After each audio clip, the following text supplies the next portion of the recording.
the Radio Misfits Podcast Network. Welcome to the Winemakers. This is Brian Casey with Danielle Langlois, Bart Hansen, Sam Couturi. Sit back, pour yourself a glass, and let's see what we're getting into. Check. Thanks, Kelly. I'm just here on the mic. Hey everyone, welcome to the Winemakers. We are still here in Walla Walla. For me and Jasmine, this is what, day 4? We are up on our roof at our Airbnb. I'm with Kelly Cornett from Cork in the Road. 4 flights up on the roof in Flights Escher. up. Yeah, we are staying in the Escher drawing. Jasmine Egan from 16600. Hello. And we got Hayden Stewart with us, a.k.a. the Angry Somm. Just had breakfast with Andre Mack. Yeah. You had quite a day already. It's been a good 24 hours, I will say. Yeah, you were originally supposed to get in today. How was that all supposed to work? I found a good flight, a couple extra bucks.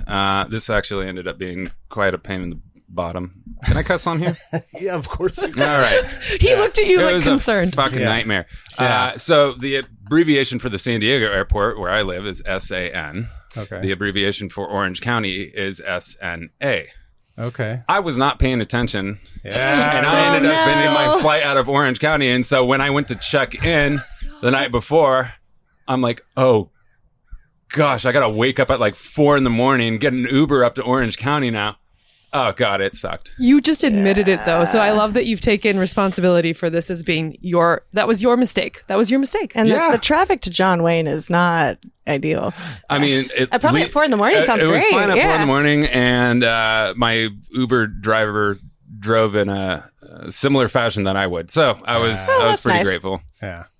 And you're here. You made it to the rooftop. At that airport. And what are you going to be doing at Blood of Gods? Do you have like a booth? Look at got his a shirt, table? Brian. What is he doing? He's selling those shirts. We're all getting those shirts. For those who can't see, I'm wearing what at a distance looks like a why am I drawing a blank right now? It's kind of like a Megada. DJ. Yeah. And it's a mega purple parody. So I am 50% representing myself as the Angry Somm, and then 50% representing a startup that I just helped launch, which is Paragon Pacific Imports, who are being developed not just as a distributor in California, but an incubator for a lot of small brands, emerging regions. We're starting our own line of merch. Yeah. We have a big arm in marketing. We intend on eventually doing a podcast, not to try and, compete with you guys, but you got 2 podcasters and you're welcome to the show. Yep. That's perfect. I'm taking notes here as well. So, we want to be not just business to business. We want to be, in front of the consumer as well, which is something that you don't really get with distributors. They're typically behind the scenes. And so, it's fun. It's really cool. It's really challenging. But I gotta say, the founder, Joe Lobu, has an amazing vision. He had bothered me for probably about 8 months straight. I was in the food and beverage sommelier position. I kind of bounced back and forth between distribution and that in my professional life. And I didn't want to get back into distribution. I did not. But as I started seeing this business develop and I started to see that his vision was actually coming to fruition, I realized okay, if I am getting back in the distro, imports, all that nonsense, this would be the business that, I'd like to help out. Okay, because I noticed on LinkedIn you were listed Hayden Stewart, Director of Wine Portfolio and Trade Strategy, upholding the integrity of fine wine through education, entertainment, and hospitality. Otherwise known as the Angry Somm to most of us. First question, who are you so mad at? Why so angry? This is a pseudonym and an alter ego that I created during COVID. Okay. We were angry then too. There were a lot of angry people. Yeah. I got to say, I don't think I worked harder in my life. A lot of the people who were in distribution were considered essential workers at the time. We had to get alcohol out to the people. It was a must, just to keep, humanity at bay during this time. I noticed it was increasingly difficult to get these smaller producers out there, these lesser known regions. At the time I was managing the Southern Hemisphere imports in my territory for what started off as Henry Wine Group, got bought out by Winebow, and a fantastic little corner of the portfolio. But it was just so frustrating to get out to these professionals, people with genuine influence, fantastic restaurants, shops, and even working with the corporate, chains. But people are lazy. They just want to sit back and watch wine sell itself. And so there was just such a stronghold with, the Southern Glazers, Breakthrough, big names. I've made fun of some pretty heavy hitters out there. If anybody's been on my page, they've probably seen a Wagner family or a Hurricane meme or two. I know Joe Wagner, for some reason, finds my material funny. They're laughing all the way to the bank. There's nothing that I could say that is going to unsell a bottle of their wine. They have a huge following. But back to what made me angry is that I realized that people didn't have the enthusiasm to do the job that they claimed to do. And it broke my heart. In what way? Explain that. So, everybody Joe loves wants to pour wine on himself and take pictures, and so Oh yeah, no, absolutely, and they claim that they're providing something beneficial to the industry by making sure people are continuing to drink wines. From my perspective, they're doing something beneficial to their business and then their brand. And if it wasn't for that, they wouldn't do this. So, So what was it about distributors or reps you think that you thought they were kind of dropping the ball? There's a lot of pay to play. There's a lot of manipulation behind the scenes. There's focus brands, there's incentives, and a lot of these reps are commission based or commission only. Right. And so they're trying to make a living. And the biggest reason for them to sell a certain brand is so that they could pay rent, that they could buy groceries, so that they could do all these things. Or sometimes get vacations. Like there would be incentives to sell a certain amount of tequila, and then they would get a trip to Mexico or some shit. Like, I mean, you've seen both sides, right? You've been the buyer and the seller. Yeah. And so I do have perspective from both ends. It was either great news for the reps to find out that I have been a rep as well when I was a buyer, or they were terrified because they found out that I was the angry Somm as well, and they have some perspective on my opinions of some of the brands they'd come by. Most of them were respectful and didn't waste my time with anything they were aware of. I just wasn't going to be interested in. However, I really needed to hand sell everything that I was, trying to market, trying to get out there when I was in distribution. And despite what efforts that I put in trying to, go pour, do staff education, find out other, ways within the legal boundaries of the ABC to get my wines out there, because, the companies I've worked with and the brands I've worked with, they don't have a budget for lawsuits, whereas there are definitely some producers who I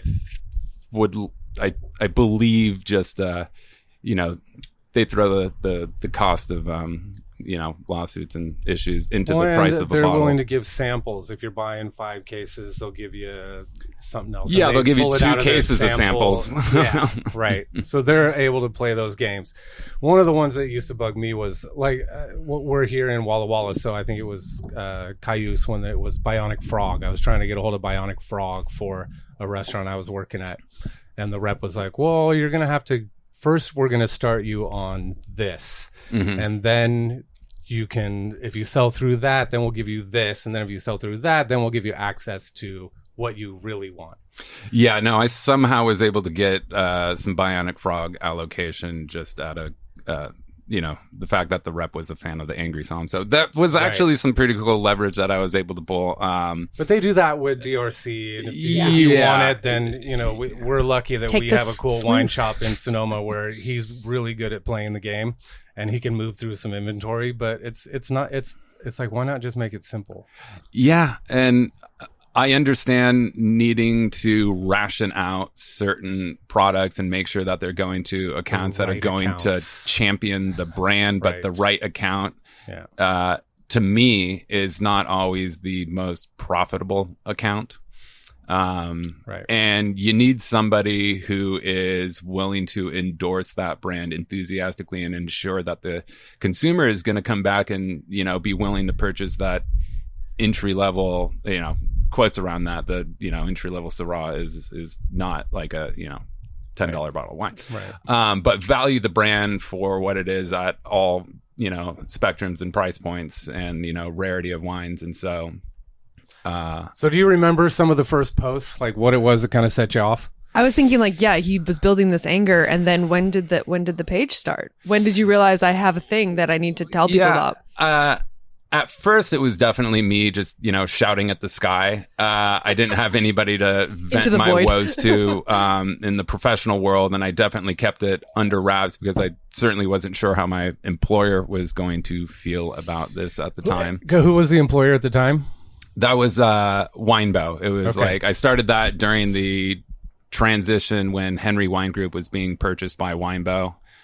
So it went from, small statewide distributor to big corporate nationwide monster. And there were a lot of, coworkers who knew what I was doing, but would always remind me like, hey, you might lose your job because of this. And eventually, I think the, upper management, the, directors, the executives kind of realized like, well, he's not talking crap on our brands, and he's technically not doing anything against the, guidelines of our employees. And so we can't really say anything. And he's not representing our distributor in the process. So we're going to sort of like let it slide. So it worked out. And to be honest, there were a lot of accounts that ended up catching wind who were like, oh yeah, we want to work with you. Like, come in and pour at this event or this dinner, and we'll put your name out there and maybe get a couple extra attendees as a result. That's what I was wondering, if at some point it became beneficial to them in some ways. It did, and I think once they realized that, they still had like a hesitation that, hey, you are representing these specific brands. Because at any minute you could burn the house down. Well, yeah, no. And then, suddenly, you had people like Lauda Catena, who was like, I love what you're doing. And that was a major, the Catena and El Enemigo wines were a big part of the business of Henry Wine Group and Winebow. So once the, the producers that are keeping them in business started saying nice things about me, they're just like, all right, we're just, as long as he doesn't, set the house on fire on his way out, then Well, I was thinking about that with the page. Do you remember the early audience? Was it mostly industry people? Is that who was connecting it? Like, it resonated with them? Pretty exclusively industry people who were like, I know this pain. I am so glad that somebody else is talking about it. And that's how it kind of started the trend. And it was really, poking fun at, I'll be honest, a lot of it ended up, I have to thank, Joe and Chuck Wagner for being able to take a joke to a certain extent. Because it was, my frustrations built about just being lost in the wake of these major producers. Not everybody was happy finding their brand in a post of mine. And, I would get their social media team or somebody reaching out saying like, hey, you got to cut this out, or, we're going to send a cease and desist. And I was like, go ahead. Right. Because that starts now a conversation that you don't want to have about your production practices. That's going on the gram. I know more things about your company than you probably would wish I didn't. Things like, varietal grape juice concentrate and things that are supposed to be under the wraps. And I know that if it's like, with the cease and desist, or defamation, it's the fact that it has to be untrue. Right. And so shockingly, whether we're talking about, the Prisoner Wine Company, or I mean, I could go on. I don't want to just sit here and like, you know, make a list of you know, go on my Instagram and give me a follow if you want to see exactly, you know, what I'm talking about. But it's not just brands. It's also making fun of the arrogance of the industry and me wanting to add a sense of humor to it. You know, I make fun of myself mostly, and like, you know, somm culture and wine culture. And now there are a lot of people who I like to describe my material as being sort of subliminally educational. And they're now a lot of like, look, you know, learned something. Oh, wow. Yeah, consumers who are like, I had no idea what Lambrusco Grasparosa was like, or Gruner Veltliner, and I see these reoccurring, you know, running jokes that you have, and now I'm exploring the regions, and now I'm exploring all these things that I had no idea existed until I came across your memes. And I do try, you know, to use my platform to direct, you know, one of my recent memes was getting Sauvignon Blanc drinkers to try out Kerner, you know, from Alto Adige or whatever other few regions that are, you know, growing that stuff. Yeah. But it's all material that I have gathered myself through the time in the industry. That, or I'll get little insider tips from my, you know, audience, which help with material. Yeah, no, it's, I try to balance out the snarky, you know, jokes and memes with actually trying to provide something usable and helpful to the consumer. A knowledge sandwich, like it's in the middle. You don't even know you got it. It's putting the pill in the peanut butter for the, you know, it's like you get it. It's there. And I think, you guys, what's that Broadway show that made fun of the Mormon religion?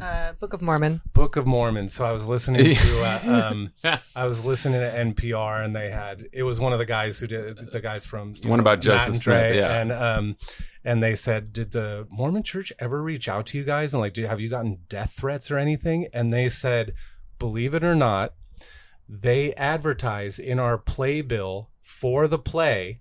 It says, if you want to learn about the real Book of Mormon, and the Mormon Church paid them. And I said, that's brilliant. Insane. They leaned into it and were like, I know you're making fun of us. We're not going to get mad. And we're just going to go ahead and we're going to advertise. And people like Camus or Miomi, suck it up, collect your money. You're not going to harm them, I think. Or maybe they did see you as a threat in some way. But well, I know Joe has mentioned that, like, he's under the impression that any publicity is good publicity. You know, if his brands are getting out there, right? That he knows that there are going to be. I get more backlash from his fans than anyone else. Yeah. But they know that there are going to be people who enjoy his style of wines, and because they have, you know, they're available everywhere, right? And so whether people are, you know, thinking of my memes or, you know, what I had mentioned about them, the label's going to be recognized. So I think for him, there's kind of a silver lining in the fact that his products are being spoken about. 100%. And to be honest, it's like the people who already have a strong opinion against these wines that I'm talking smack on, they're not the customer anyways. So I feel pretty good, pretty confident in being able to say some pretty outlandish shit without getting any... Yeah. Are you still angry? Are you still angry? Like a level of anger after everything? Okay. Absolutely. The anger is mounting. Okay. Yeah, frustration. That name came about because also during that time, during COVID, there was some wine education events that I had participated in. One of them was for Bevmo, and you know, I went up on not stage, but in front of a bunch of employees, and I did some staff education on the brands. But I tried to generalize it and say that, like, you guys are in this really amazing position to educate the consumer. You have reps, you have winemakers coming in and giving you details on brands that, you know, you need to use this information to expand the horizon, the view of wine to your consumer.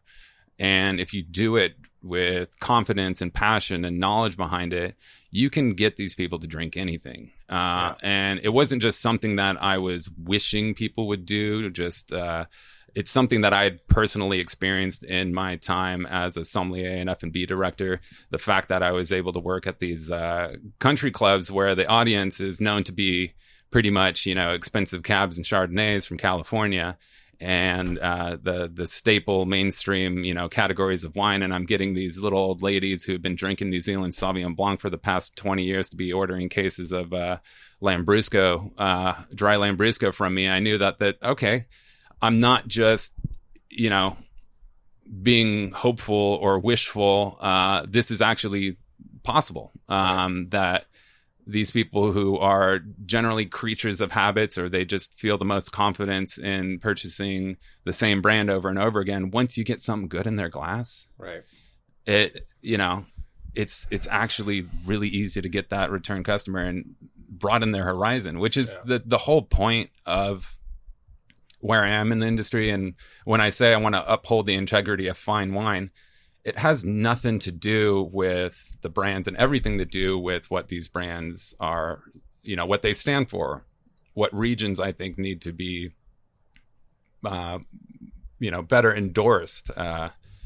And so what I'm getting at is there was an employee who had said something along the lines of like, what did you think of that angry somm that went up on that? Like, I can't stand that kind of person. And I was like, am I angry, or is this just passion being confused as anger? And I see it in other industries and just other facets of the world with all the protests happening at the time around and after COVID. It was like there were people who were very passionate about these, political and social, just issues that we were having, who were being perceived as being very angry and upset. You had George Floyd, you had Trump presidency, wildfires going on. Yeah, that was during the BLM stuff. It was ugly, and it was people who were genuinely passionate about what was going on, who were being, marketed as being just angry people. Right. It's easier to dismiss people that are angry. It's harder to dismiss that, it's a way, it's like an excuse to say, oh, they're just angry, instead of facing what they're passionate about. So as opposed to, calling myself the passionate somm, I kind of wanted to go with the tongue-in-cheek approach around my material, and I just leaned into the whole angry somm thing. Do you ever stop and think that, because I've had this conversation with myself, that you're a bit of a gatekeeper in some ways? And let me explain that by saying, flip the table here. What? I fought putting Rombauer Chardonnay on a list that I had control over for like 2 years, just because I fucking hated it. And I had like an epiphany one day of like, who the fuck am I to tell these people? Because I'm not at the table every time. And if there's people that are coming in that want something and they're not talking to anyone about it, why am I holding something that they want back? So I would get shit from other sommeliers who saw my list, and they're like, why, what the, dude, you're such a hypocrite. Why is, Camus on here? Why is Rombauer on here? And I go, it's like, I am in the business of hospitality, and I'm not going to be able to get through to everybody, at least in the first interaction. And so, I would tell them, we have some Rombauer. If you want to branch out, we also have Lloyd, which used to be, one of the winemakers at Rombauer, who I believe are doing more of the old school Rombauer approach to it.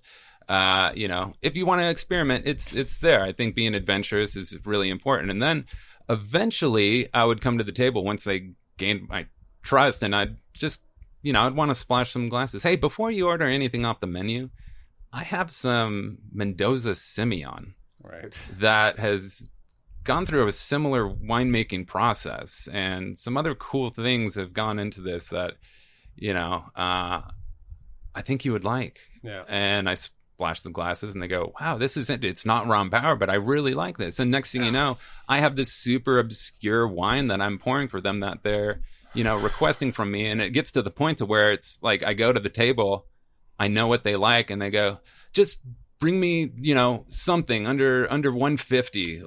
And I always would bet my bottle. And what I mean by that is like, I had the confidence to just say like, hey, yeah, I know you asked for Rombauer, but I'm going to bring you something different. And if you don't like it, I'll pull it. It's I'll not bring on the you bill. Rombauer. Yep. No problem there. No offense. I didn't Yeah. make the wine. Yeah. If you didn't like it, that's not my problem. I'm just doing my job at trying to, broaden your view. You get to be a guide. You get to welcome people you were still welcoming people into the space to then maybe try something new. They were then more confident to ask you for, hey, what's next? Yeah. That's exciting. And there were people that I couldn't get through to. And that's, there was a certain point, and I don't know if the general managers of Palma Valley are listening. Probably not. There were wines that I had on the list that I did not keep in stock. And it was that. Or I had a single bottle, and it was just so that I could get their attention. Okay. And I'd be, hey, sorry, we're out of stock on this right now, but I do have a great alternative for you. Right. And, again, if you don't like it, that's fine. And the drive-by reps kind of stay out of your ass because they drive by and they're like, well, it's still on the list. He hasn't ordered it. I guess they're just not moving it. Yeah. And, I know what evil. it's like. This is the devil evil smiley emoji. This is that. Oh, my gosh. So, the whole point is if I could get in front of the table, in front of the consumer, there's a really good chance that I could sell them on something that is going to open their eyes. And that at the end of the day, yeah, I'm trying to make this business money. Just in the retail program at this little, distant country club, I did $500,000 in retail sales. And I did through the restaurant with the beverage program around $1 million. And so I knew, despite the fact that the CEO would actually yell at me when I would put together a dinner, and he'd be, who the hell is drinking for dead? Oh, what the heck is this? You're doing a Spanish wine dinner. Just what all they want is steak and potatoes and some Napa Cab and Sonoma Chardonnay. Why are you complicating things? And I go, all right, yeah, I'll do what you ask. I put together one of those dinners, and it flopped. Nobody signed up because they know that they could have that experience just in the dining room anytime they want. Yeah. They're like, who poached trout? What the heck is this? Nobody eats trout. And the chef and I would just laugh, and I guarantee when I left that position, they were relieved. They're like, it's fucking anarchist that we hired, But I'm hearing your experience about these things, and I'm thinking you wouldn't continue doing the page. You wouldn't continue putting this you're out in Walla Walla. You're here with the wine community. So I'm hearing you actually are doing a lot of this because you care about the future of the wine industry. You would not be wanting to put this stuff out if you didn't care about it. And I kind of I kind of see that you are starting these conversations, and in a way you've created a community of people that come together. I mean, that's kind of the interesting part about this. I appreciate that insight, that recognition. I question whether or not if I'm shooting myself in the foot, at any point. Maybe if I was a little bit more likable, or that I might be able to get more done, that I might be able to have more success with this, brand that I've created. But I think, for example, with my business practices, the professional side of what I'm doing, I wouldn't have been approached by, Paragon Pacific Imports or the founder, Joe Lobu, if I was any different. And I think that right now that there is a distributor that's, developing that the entire ethos of this company is it's a very similar view to what I have and what I want to provide for the wine industry. And we've had our successes just within the first, 5 months of being in business. It's all been, the people who want to work with us have a similar view, and they understand that, okay, now there's a distributor who is willing to put in the extra effort and ensure that these small producers, these obscure regions are able to sell in my business. I don't have to rely on the monopoly of my, that Southern has created in my wine list or in my program now. And they're all disappearing. So it's the distributors have left California. And so you're left with the number of distributors that you're working with is now smaller. Some of those brands are getting absorbed by the other distributors. But I think when Jasmine and I were at the Grow and the Fig in Sonoma, it was 90 wines on the list. Probably 50 of those wines got dropped off by the winemaker. Yeah. Which you can do when you're special. in wine country, but you can't necessarily do in other parts of the country. So like, how are you finding these wines and how are you getting them into the portfolio? And what is the focus? Is it just smaller brands? Is it family owned? Is it farming? Like, what's the criteria?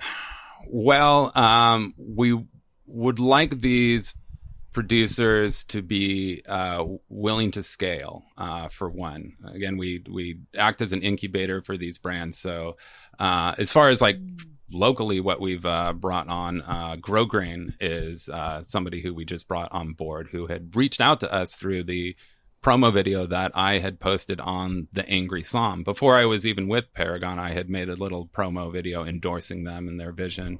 Who are they? I'm not familiar with them. So they're a Walla Walla based winery who actually have property that bleeds into the Oregon side of the AVA, and they do some phenomenal work with, not just your Cab and Rhone blends and things that are, I would say, easily marketable, but they have a fantastic Albarino. Some wacko in Red Mountain has a couple hectares of Limburger, probably like the most expensive property in Washington. And he's committed to this old vine Limburger, which he's, Grow Grain is making a traditional method Blanc de Noir out of. And if this was, if they went to, Southern or Winebow or Chambers or Regal, they would either get, laughed at and say, no, there's no space in the portfolio for this product where there's no way that we can focus on you.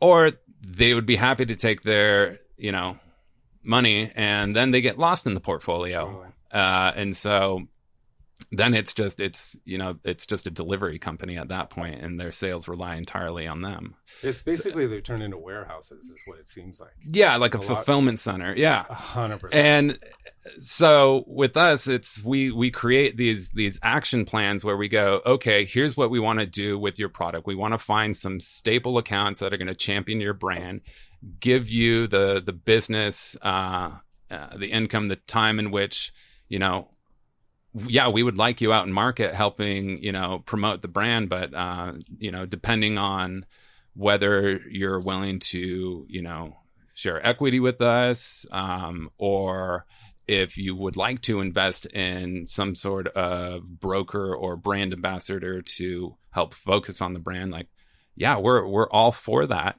But the responsibility is on us. And I don't think, large distributors with as saturated as their portfolios are, they have these major, brands that are just, full blown, really profitable incentives for these reps. And so even though the reps want to, promote cool things that they enjoy drinking, they know that it's struggle making money on it. And so with us, the goal is that we can turn these small brands into something that has a relevance in market, that we can help develop their marketing, their branding, and create that cult following, which is going to keep them in business in what is the most, we're just in California right now, but it's the most profitable state for, wine and spirits distribution. And we know that, and a lot of, wineries know that, but it's a huge endeavor.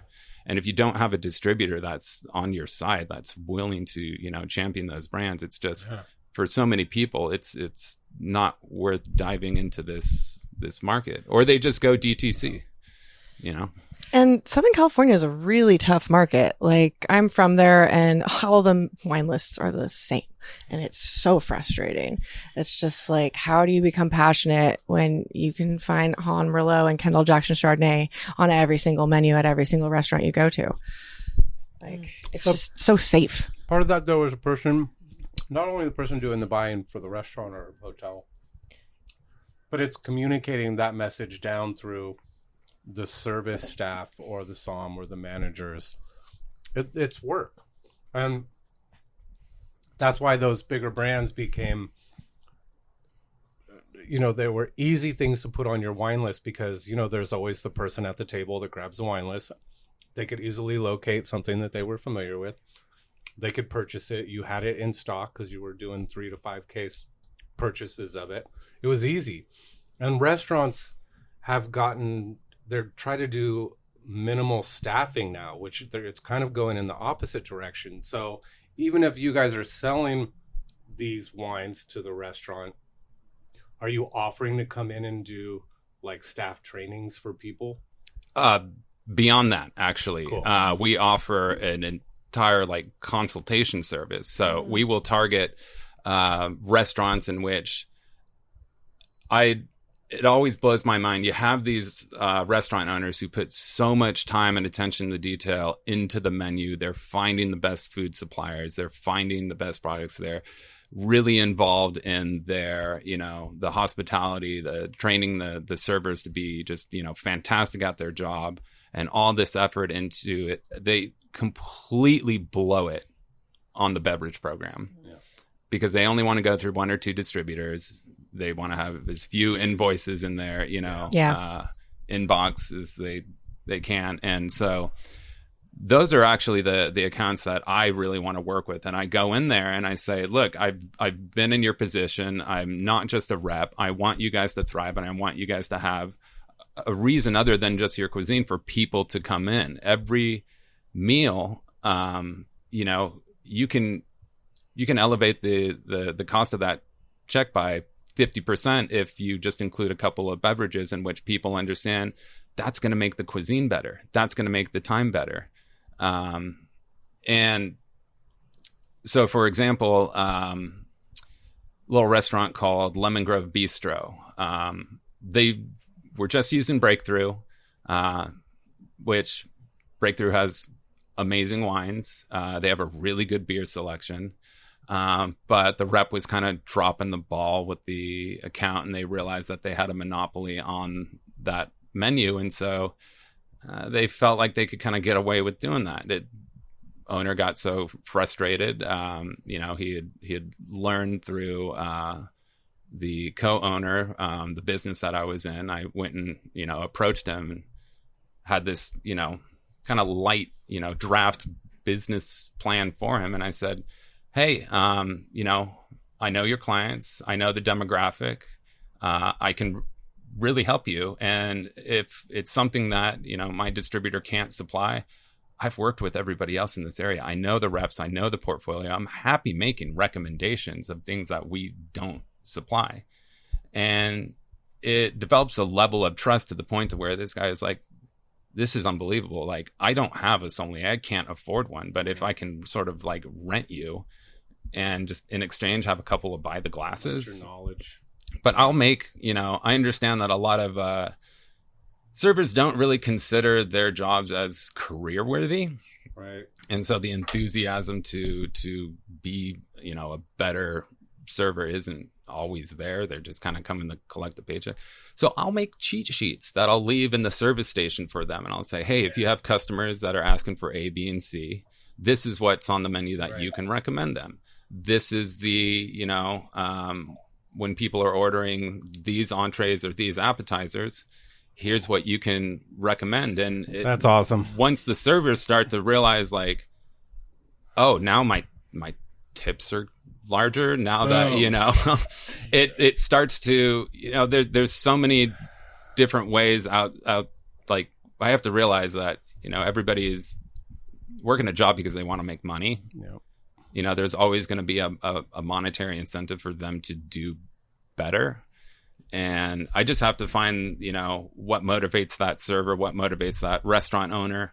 Because I wouldn't be, offering, Paragon wouldn't be offering this, layer of consultation services just, to make sales. We want that business to stay in business.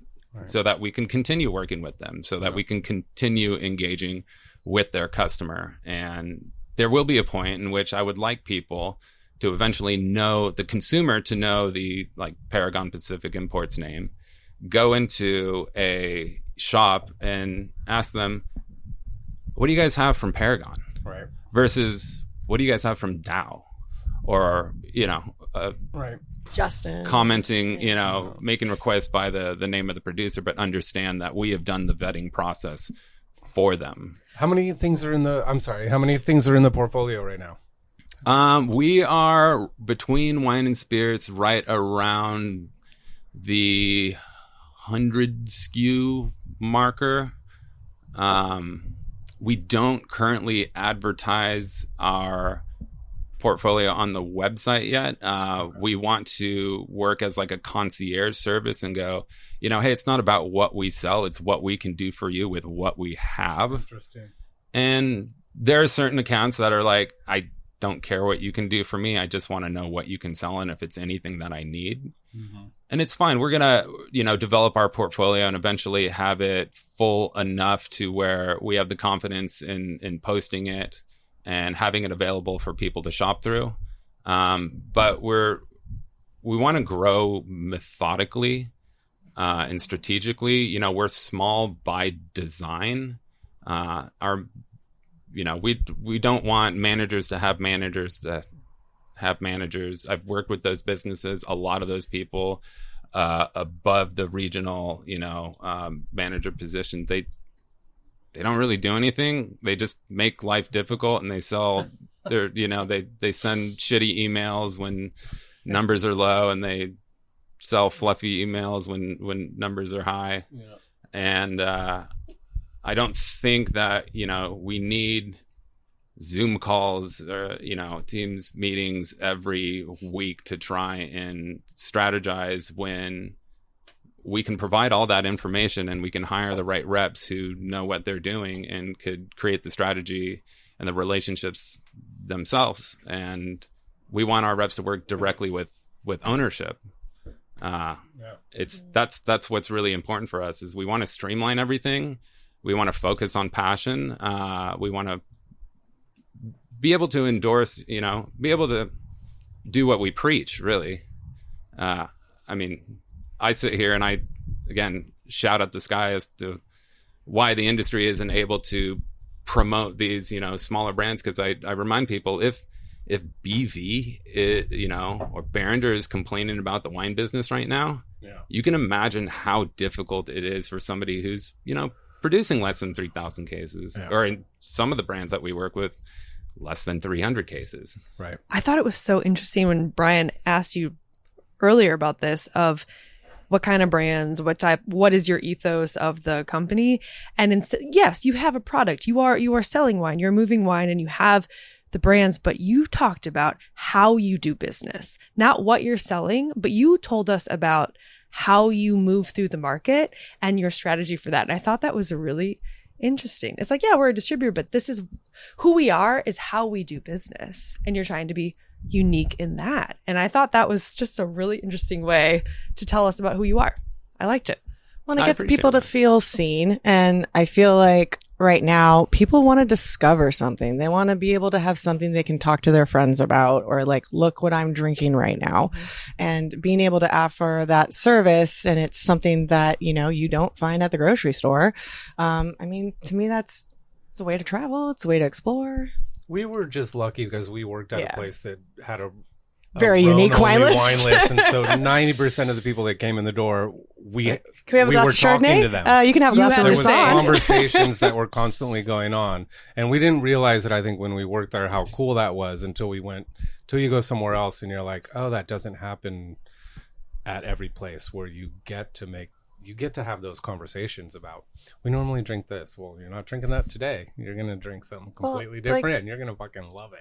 What you did with John Myers. That guy drank Silver Oak Cab for years, and you introduced him to Syrah. Right. That's amazing. I constantly, like with this little bistro I'm working with, certain restaurant owners, they have just a good enough idea about the beverage industry to run a business. And oftentimes what they'll do is for example, I'm looking at Kim Crawford on the list. And I'm like, dude, I've seen this at gas stations. Do you really want this 7-Eleven. On your wine list?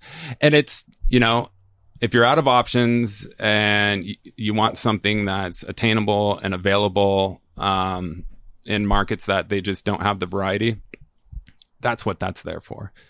You're in California. Like, the access to amazing and affordable wines that you have is insane.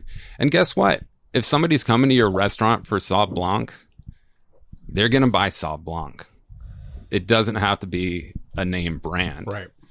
So going to them with somebody like, I'm just going to plug in a couple of brands. Cuatro Reyes, which is a producer out of Rueda in Spain.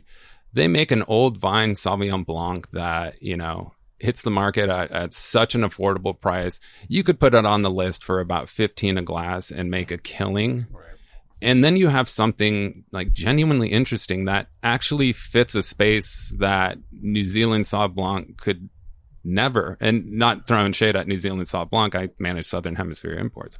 I know how amazing those wines can be. But this is something that has a structure, a style, a flavor profile in which you can pour this for the New Zealand or California Sauv Blanc drinker, and it has that varietal clarity and those characteristics to where they will be happy. But you can also pour this for the Sancerre drinker and not have to charge $25 a glass, and you still get those terroir, gravelly, minerally characteristics and the complexity that you would expect out of something genuinely more expensive and, potentially more sought after on, on paper. But that's the goal with us. And me, not just, with Paragon, Pacific Imports, but as me, the angry Somm, like, that's what I really want to do. There's no, big commercial winery right now that absolutely needs this type of marketing to survive. I'd rather put my energy towards the smaller importers with some real historical brands, or the smaller producers who genuinely need that like extra effort to be known, to be, sold, to be marketed. Like, it all comes back, like you read on the LinkedIn, like, uphold the integrity of fine wine. Yeah. Amen. How, are you mainly dealing with Southern California right now? Right now, like today, I don't know who's listening to the podcast at what time, but we are most involved in, I would say, San Luis Obispo and South. We do have some accounts that we are maintaining in Northern California. We're taking a hit and shipping them wine just because we want to, satisfy and keep that business available for when we do expand into North. But I imagine by either the end of the year, beginning of next year, we will have a satellite warehouse in the Bay Area. We will have a team. We will have a truck, and we will be able to actually, service that territory successfully in the very near future. The growth rate is like, it's not at all what I expected. The founder of this company is like an absolute like maniac. He is so intelligent, so like data driven, and he has this plan that's been in the makes for I would say the better part of a decade. That it's finally coming to fruition, and so I'm on times, having to play like catch up. Right. You're on the launch, like you are on the launch pad. I've never worked with a startup like this before, and I'm realizing like most of the positions I've been in, I've had to wear multiple hats. This takes it to like a next level. But to see where it's going, like whether I was with the company or not, like I genuinely see this distributor being something very special that's going to be hopefully somewhat of a trendsetter and give some perspective to other distributors as to how they can operate. Like we understand that even though we think we're unique. There's a lot of small distributors who are doing, things in a similar fashion. But if we can influence the greater good of the, wine and spirits industry, that's part of the goal as well. Well, they're obviously not doing a good job. What? It's obvious. It's obvious from what's going on in California over the last 2 years. Like, if it's not profitable for you to be selling wine in California, what the fuck are you doing? That's a good question. And I honestly, I got to say that, a good percentage of the motivation in creating and helping create and launch Paragon is the fact that both Joe and I have experienced, what works with the legacy distributors and what doesn't. And so some of our, I'd consider him an angry somm as well. A lot of our motivation is based on the frustrations that we've experienced personally, whether we are, operating as, buyers, somms, beverage directors, in the world of hospitality, or in the world of distribution. We realize that things need to change. There needs to be a new approach to this business practice. And if nobody else is going to do it, then I guess it's on us. And that's why it's like we're making merch. We're trying to create a lifestyle brand out of this business. You're having some fun. You're having a lot of fun is what I'm seeing right now. So yes. No, absolutely. Absolutely. And for smaller producers that think they're doing something cool, unique, fun, interesting, and they want to reach out to you, how do they get a hold of you?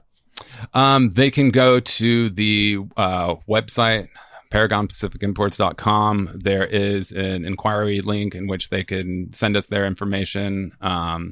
Or honestly, I respond to my DMs. I know that with we just started the Instagram page for Paragon as well. A lot of people will still reach out to the promo video that I've created. And if anybody's listening, you need a better idea of what's happening in this business.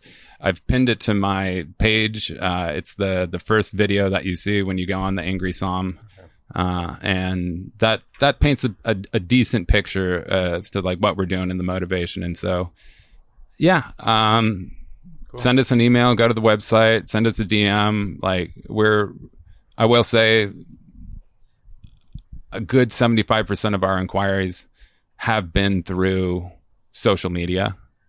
And not to sound, arrogant, but I want to say that we've, somewhat unfortunately, we've turned down more brands than we've taken on, because people like the idea of being, the showrunner in a small distributor, 100%. and they have this, anticipation for their brand to be able to grow in a smaller distributor where they would typically be lost with a big legacy distributor. Yeah. But then we start to talk with them, and their expectations are just either unrealistic or, they simply don't have the tactics to want to, grow at the rate, that they expect to grow. Right. And, so it's gotta be we sort of have to humble them. Gotta be a right fit. It's a mutual partnership. Yeah. Yes. Yeah. We got to wrap this up because we gotta get back over to the Marcus Whitman Hotel. Yeah, I got to set my booth too. Set up your booth, and we got Andre Mack and Tyler and Brooke and Tegan about to get on stage, and we were going to try and get in front row. So we should probably head over there. Yeah. Anything you're particularly looking forward to today? Honestly, just the interactions with the people here. Again, I've been here for 24 hours, and every single person I have spoken to, I want to have dinner with them. I want to be their best friend. I love your video last night that I saw of you getting in your room. You're like, check out the chair. Check out this desk. Look at the phone. This place is different. And it is. That hotel is kind of unique. It's haunted. It's super cool, honestly. And, I think I had mentioned in that video, it's just like, I've been to a lot of really, cool events from very, profitable big businesses. And they have not treated their attendees even, a fraction as well as I think we have here with the Blood of God zine, and this Merry Making event. And so if you've missed out on it, shout out Stacy this year. Yes, Stacy, I salute you, but definitely look into it for the upcoming years. I absolutely see this thing just exploding. You know, the growth and the interest that the industry has, and whether you're a new consumer or, you know, you're a veteran in the industry and a, you know, prolific collector, it's something you got to experience. I love the counterculture approach to this. I think that we do need to collide different, you know, cultures and people in order for this industry to succeed. And I think Stacy and the Blood of God zine and everybody else who's helped, you know, build this event, they're doing it right. We're going to have such a good day. We're going to have such a good day. I'm so pumped. Much love to Stacy and his entire crew and the entire staff of the hotel there that's dealing with all of us that are coming in and out of the hotel for the last few days. Angry or happy, they're welcoming us. That's they great. might be a little angry right now. They'll be happy later. Oh yeah.